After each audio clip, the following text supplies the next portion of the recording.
ছাত্রদের সরকার, বিপ্লবীদের সরকার, মেধাবীদের সরকার, তোমার আমার সরকার। দর্শক সবাইকে স্বাগত জানাচ্ছি আজকালের ফেসবুক পেজে।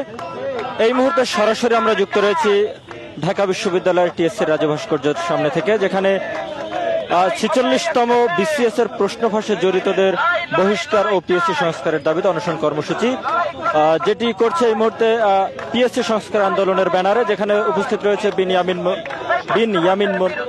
ইয়ামিন মোল্লা, তিনি কিন্তু উপস্থিত রয়েছেন। এছাড়া কিন্তু বিভিন্ন ব্যাচের আসলে বিসিএস পরীক্ষার্থী যারা অংশগ্রহণ করেছিলেন তারা রয়েছে। এছাড়াও কিন্তু সাধারণ শিক্ষার্থীরা এই মুহূর্তে আসলে রাজু ভাস্কর্যের সামনে অবস্থান করছে। দর্শক সরাসরি আপনারা দেখছেন আজকালের ফেসবুক পেজ থেকে ৪৬তম বিসিএস প্রশ্ন ফাঁসে জড়িতদের বহিষ্কার ও পিএসসি সংস্কারের দাবিতে অনশন কর্মসূচি রাজু ভাস্কর্য থেকে।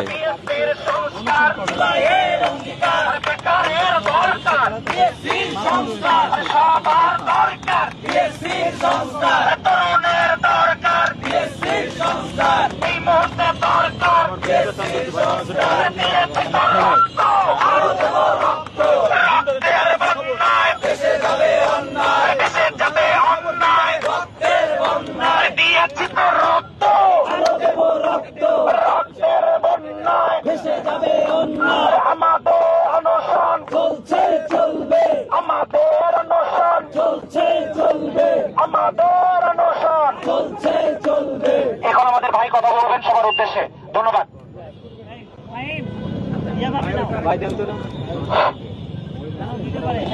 প্রিয় সাংবাদিক ভাইরা, আপনাদেরকে ধন্যবাদ। আপনারা অবগত আছেন পিএসসি সংস্কারের দাবিতে আমাদের ভাই বোনেরা দীর্ঘদিন থেকে আন্দোলন সংগ্রাম করে আসছেন। তাদের উপরে পিএসসির সামনে নির্যাতন করা হয়েছে, হামলা করা হয়েছে। আমরা সেটা নিন্দা জ্ঞাপন করছি। তারপরেও আমাদের ভাইয়েরা, আমরা দমে যাইনি। আমরা পিএসসি সংস্কারের এই যৌক্তিক এবং ন্যায্য দাবি নিয়ে এখানে আমাদের ভাইয়েরা অনশন করছেন। মোহাম্মদ সিরাজুস সালেহীন সিয়ন, বুয়েটের শিক্ষার্থী, মোহাম্মদ শাহ আলম স্নেহ, ঢাকা বিশ্ববিদ্যালয়ের শিক্ষার্থী, মোহাম্মদ মোয়াজ্জেম হোসেন, চট্টগ্রাম বিশ্ববিদ্যালয়ের শিক্ষার্থী, শাকির, রাজশাহী বিশ্ববিদ্যালয়ের শিক্ষার্থী। তাদের সাথে আমরা বিভিন্ন বিশ্ববিদ্যালয় কলেজের শিক্ষার্থীরা এখানে এই আন্দোলনে অংশগ্রহণ করছি।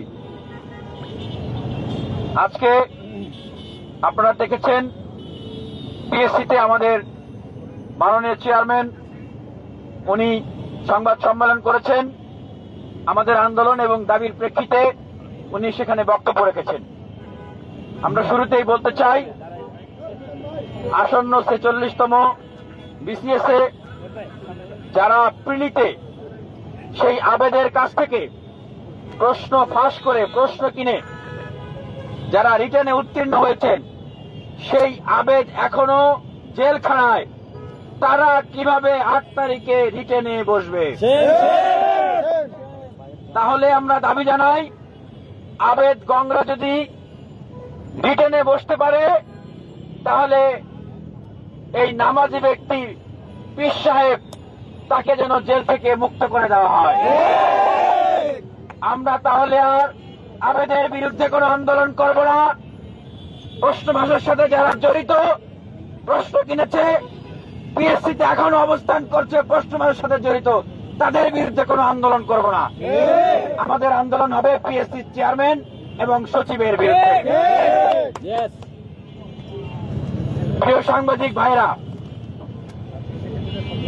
আমাদের ছাত্র ভাই বন্ধুরা তারা উদ্বিগ্ন, কারণ এই প্রশ্ন ফাঁসকারীরা তাদেরকে বহিষ্কার না করে এবং ৪৬তম যে বিসিএস, সেটি নিয়ে ভবিষ্যতে কোনো প্রশ্ন উঠবে না, সেটার কোনো নিশ্চয়তা প্রদান না করে এভাবে যদি এই বিসিএসটা নেওয়া হয়, তাহলে আমরা দেখেছি ২৭তম বিসিএস কে কিন্তু বাতিল করে দেওয়া হয়েছে।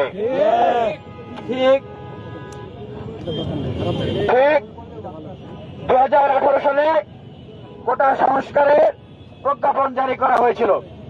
2024 সালে আবারও সেই প্রজ্ঞাপন উল্টে দেওয়ার ষড়যন্ত্র করা হয়েছে। সুতরাং আমরা জানি না এই যে 46তম বিসিএস, এটাতে যারা প্রশ্ন ফাঁস করে এখনো যাদেরকে বহিষ্কার করা হয় নাই, তাদেরকে সহকারে রিটেন ভাইবা চাকরি হয়ে যাবে। পরবর্তীতে এটা যে আসলে ভবিষ্যতে বাতিল করার একটা ষড়যন্ত্র কিনা সেটা আমরা জানি না। সুতরাং কোন সন্দেহ সংশয় নিয়ে আমরা তাদেরকে পরীক্ষার হলে বসতে দেব না।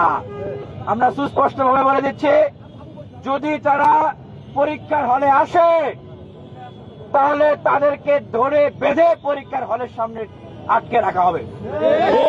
আর তাদেরকে যারা এখন আশ্রয় প্রশ্রয় দিচ্ছে পিএসসি থেকে, তাদেরকে ধরে এনে এই রাজীব ভাস্কর্যে আমরা বেঁধে রাখি। আমরা আমাদের চেয়ারম্যান মহোদয়কে বলতে শুনেছি যে ওনারা দিনরাত 16 জন পিএসসি সদস্য এখন আছেন। আমরা সরকারকে বলবো সেই সদস্য সংখ্যা বৃদ্ধি করে 25 অথবা 30 জন করা হোক। তাদেরকে এত পরিশ্রম করে এত কাজ করতে হবে না, সদস্য বাড়িয়ে দেন। আর আমরা দেখেছিলাম 6 জন চিহ্নিত আওয়ামী লীগের দোসরকে নিয়োগ দেওয়া হয়েছিল সরকার থেকে, পরবর্তীতে তাদেরকে সেখান থেকে প্রত্যাহার করা হয়। সরকারের কারা এই 6 জনকে নিয়োগ দিয়েছে আমরা তাদের মুখোশ উন্মোচন করতে চাই। যে ভাইবার 100 মার্ক, আমরা পিএসসি চেয়ারম্যান মহোদয়কে বলতে শুনলাম, উনি বলেছেন যে ভাই 100 অথবা আরো কমিয়ে 50 মার্ক করার পক্ষে তারা। ওনারা বলেছিলেন যে 44তম বিসিএস থেকে এটা বাস্তবায়ন করতে চান, কিন্তু সরকার থেকে বলা হয়েছে সেটা 47তম বিসিএস থেকে করতে হবে। এই যে দেখেন শুভঙ্করের ফাঁকি। আমরা জানি যে এই যে 200 মার্ক, এই 200 মার্কের ভিতর দিয়েই কিন্তু দলীয় সুপারিশ বিভিন্ন তদবিরের মাধ্যমে মেধাবীদের স্বপ্ন বিলীন হয়ে যায়, ধূলিসাৎ হয়ে যায়। মেধাবীদের দিন রাত পরিশ্রম এগুলো দুঃস্বপ্নে রূপান্তরিত হয়। আমরা সেটি বাস্তবায়ন চাই, সেটা যেন এই 45তম বিসিএস থেকেই করা হয়। কারণ ছাত্র বন্ধুরা মনে করেন যে এটিকে 47তম বিসিএস এর দিকে যদি ঠেলে দেওয়া হয়, ভাই 47তম বিসিএস পর্যন্ত কি ইন্টারিম গভর্নমেন্ট থাকবে? থাকবে না। তাহলে যেই সরকার আসবে সেই সরকার যে 50 মার্ক 100 মার্কের ভাইবা বাস্তবায়ন করবে, এটাকে বিশ্বাস করেন? এটা কেউ বিশ্বাস করে না।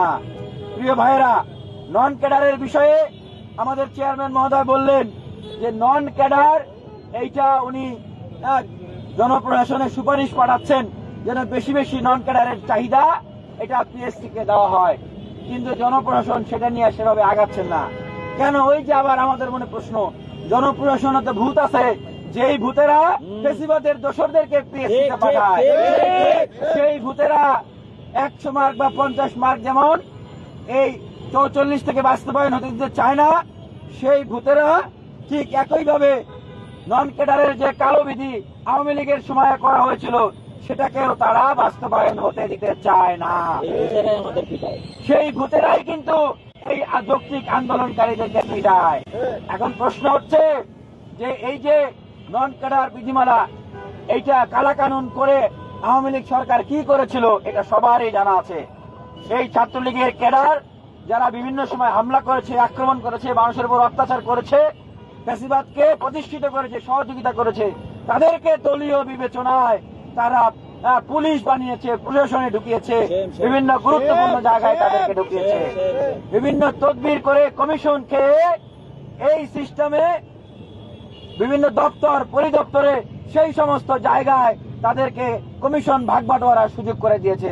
সুতরাং আমরা মেধাবীরা কোন মামা খালুর মাধ্যমে কোন পয়সাপাতি দিয়ে আমরা চাকরি পেতে চাই না, সেই সামর্থ্য আমাদের নাই। আমরা মেধা দিয়ে চাকরি পেতে চাই। আমরা চাই এখন থেকেই এই কালা কানুন নন ক্যাডার বিধিমালাকে বাতিল করে দেওয়া হোক। আমরা আরো দেখেছি আমাদের মাননীয় চেয়ারম্যান মহোদয় তিনি বলেছেন যে চাকরির আবেদন ফি 200 টাকা করা হয়েছে। ধন্যবাদ জানাই। ছাত্রদের দাবি যে পরীক্ষার লিখিত রিটেন হারিয়ে যায় সেই খাতা, সেটা যেন পিএসসির ভিতরেই না হয়। প্রয়োজন আরো 500-1000 টাকা ছাত্ররা বাড়িয়ে দিবে। দিবেন? আপনারা দিবেন? ছাত্ররা দিতে রাজি আছে। মার্কশিট তুলতে আরো 1000 টাকা লাগে। মার্কশিট তুলতে কেন 1000 টাকা লাগবে? এটা তো পুরোপুরি অযৌক্তিক। আমাদের ছাত্র বন্ধুরা যেটা বলছেন যে ভেরিফিকেশনের নামে ইতিপূর্বে হয়রানি করা হয়েছে, যে তোর বাপ জামাত করে, তোর বাপ বিএনপি করে, তোর বাপ সরকারের বিরুদ্ধে কথা বলে, তুই চাকরি পাবি না। আবার বিভিন্ন সময় দেখা যাইতো যে এগুলো করে যে তুই সরকারের বিরুদ্ধে অ্যাক্টিভিজম করস, তুই সরকারের বিরুদ্ধে আন্দোলন করস, তোরে চাকরি দেওয়া যাবে না। এইভাবে করে অসংখ্য মেধাবী আমাদের ভাই বোনদেরকে দেশের সেবা করার জায়গা থেকে বঞ্চিত করা হয়েছে।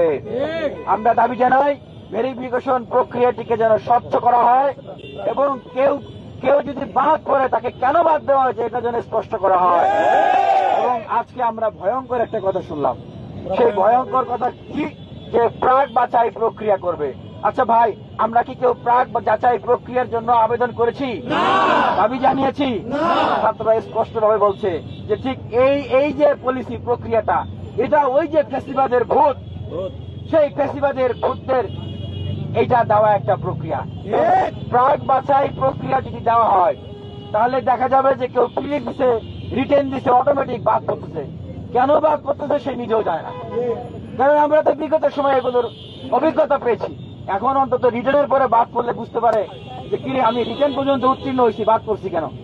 প্রাক যাচাই প্রক্রিয়া তৈরি হলে সেখানে যাদেরকে ভালো লাগবে না, পছন্দ হবে না, তাদেরকে সুকৌশলে আগেই বাদ দিয়ে দেওয়া হবে।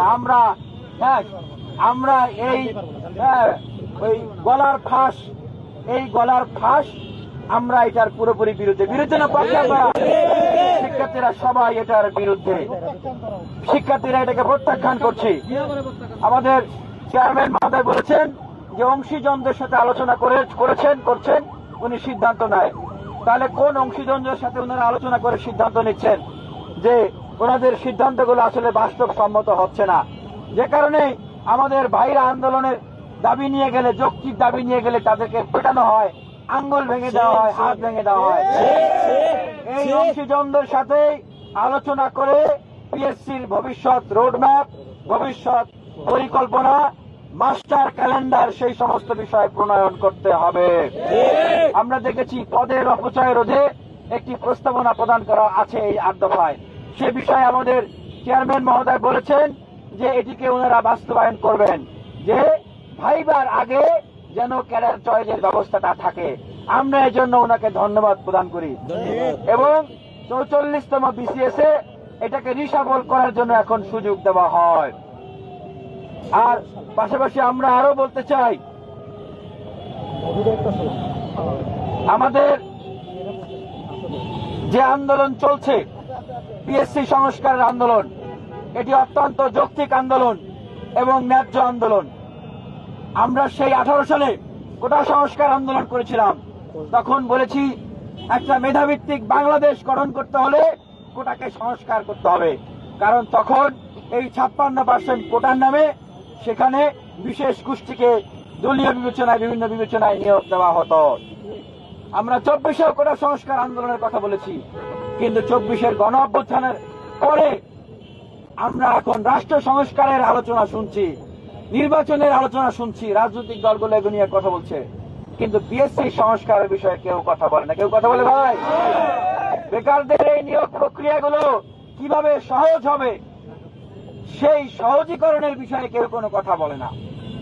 সরকার কিভাবে বেকার বান্ধব হবে, এই যে বেকাররা রয়েছে, শিক্ষিত তরুণরা আছে, কিভাবে তাদের কর্মের ব্যবস্থা হবে, এটি নিয়ে কারো কোনো মাথা ব্যথা, কারো কোনো শক্তিশালী কর্মসূচি নাই।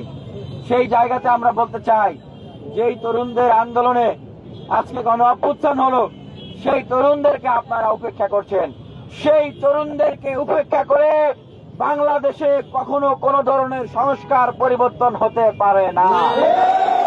সেই তরুণদেরকে উপেক্ষা করে, সেই বিশ্ববিদ্যালয় কলেজের ছাত্রদেরকে অপেক্ষা করে বাংলাদেশ কখনো আগাতে পারে না, পারবে না।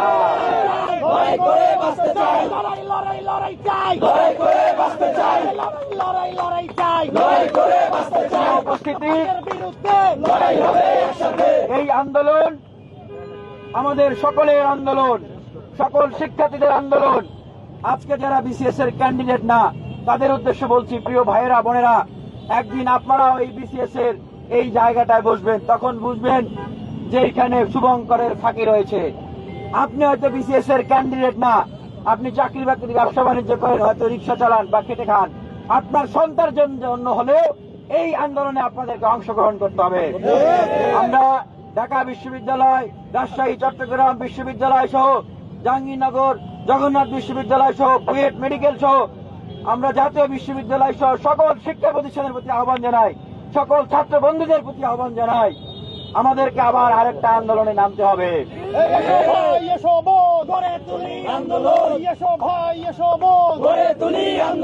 আমরা জানি আন্দোলনের কথা শুনলে এখন আমাদের রাগ হয়, আমাদের জিদ হয়, কারণ আন্দোলন করতে করতে করতে করতে আমরা গণ অভ্যুত্থান করেছি, সরকারকে ফেলে দিয়েছি, ফ্যাসিবাদকে মুক্ত করেছি, কিন্তু তারপরেও আমরা দেখছি যেই দাবি 7-8 মাস অটোমেটিকলি এর সময়ের ভিতরে আদায় হয়ে যাওয়ার কথা, সেই দাবি কারা আদায় করতে দিচ্ছে না। কারা বিভিন্ন ধরনের চাল মেরে অদৃশ্য শক্তি হয়ে এই সমস্ত দাবি 2-3 বছর 4 বছরের পিছনে ঠেলে দিচ্ছে যেন আদায় না হয়। আমরা সেই জায়গা থেকে বলতে চাই, আমরা এই যৌক্তিক আন্দোলনের দফা এবং দাবিগুলো নিয়ে আরো যদি কারো কোনো পরামর্শ থাকে সেটি নিতে চাই, আমরা আরো সার্বজনীন করতে চাই এবং এই আন্দোলনকে আরো অংশগ্রহণমূলক এবং শক্তিশালী করার জন্য আমরা আপনাদের সকলের অংশগ্রহণ এবং মতামত এবং পরামর্শ চাই। আমাদের মাঝে সুনির্দিষ্টভাবে এই 8 দফা নিয়ে দফাগুলো আমাদের এই যে প্রশ্ন ফাঁসের যে ভুক্তভোগী আমাদের ছাত্রবন্ধু ঢাকা বিশ্ববিদ্যালয়ের শিক্ষার্থী স্নেহ, উনি কথা বলবেন, তারপরে সুনির্দিষ্টভাবে 8 দফা এখানে উত্থাপন করা হবে।